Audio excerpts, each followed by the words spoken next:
All right, guys, here's the missing part of the video, 12, 13, 14, and 15 for test 25. Let's just go through it real quick here. Number 12 says find the common difference, fifth term and 100th term. Okay, this is arithmetic. That's why it says common difference. And also, if you look at the difference in the terms, it's the same. So the common difference is 4. The fifth term, you can tell just by looking, if you add 4 to the fourth term, you're going to get 17. The 100 term, now to find the 100 term, we need to use the formula. So I'm going to say the 100 term is the first term plus n minus 1 times d.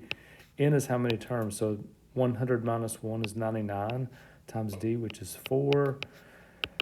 That's going to be, I believe that's going to be 397 right there. And then the nth term. Okay, the nth term, that's just writing the formula with the n in it. So I'm going to do the first term plus n minus 1 times d, which is 4. Let's distribute that 4.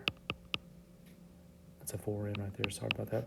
And then let's just add the 1 and the negative 4, which is 4 and minus 3. I need to change colors there. It's not showing up extremely well. Sorry about that. Number 13, find the partial sum of the arithmetic sequence where you have that stuff. So the 8th partial sum.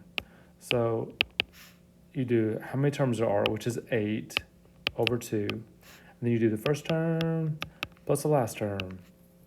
And the last term we don't know. So we have to find the 8th term. So to find the 8th term, I'm going to say, okay, it's the first term plus n minus 1. And n is 8 because there's 8 terms. So 8 minus 1 is 7 times d.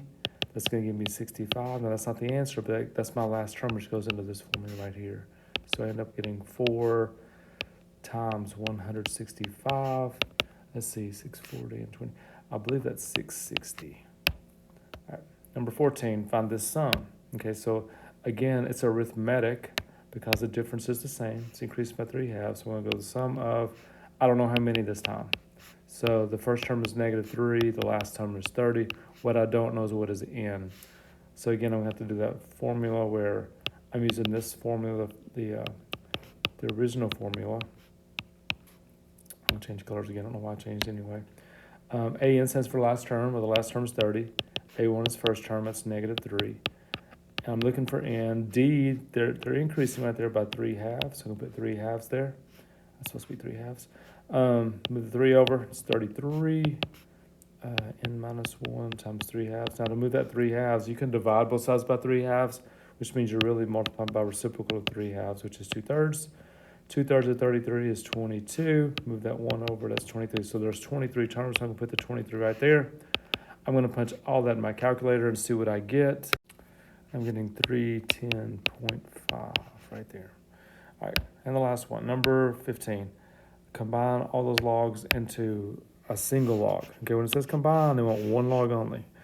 And remember, every time you see a subtraction, that means division. That's terms going in your denominator. When you see addition, that's multiplication. That's going in your numerator. So also, we have numbers in the front, which represent exponents. So I'm going to take care of those first. That's going to be x to the 4th.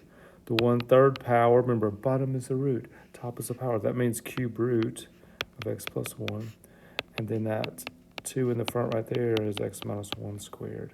All right, now, again, to make it one log, everything that's positive, including the first term and the third term, goes in my numerator. So I'm going to put x to the 4th there, x minus 1 squared there. And on my denominator, I'm getting the cube root of x plus 1. All right, and that's that. All right, the rest of the problems are on that other video.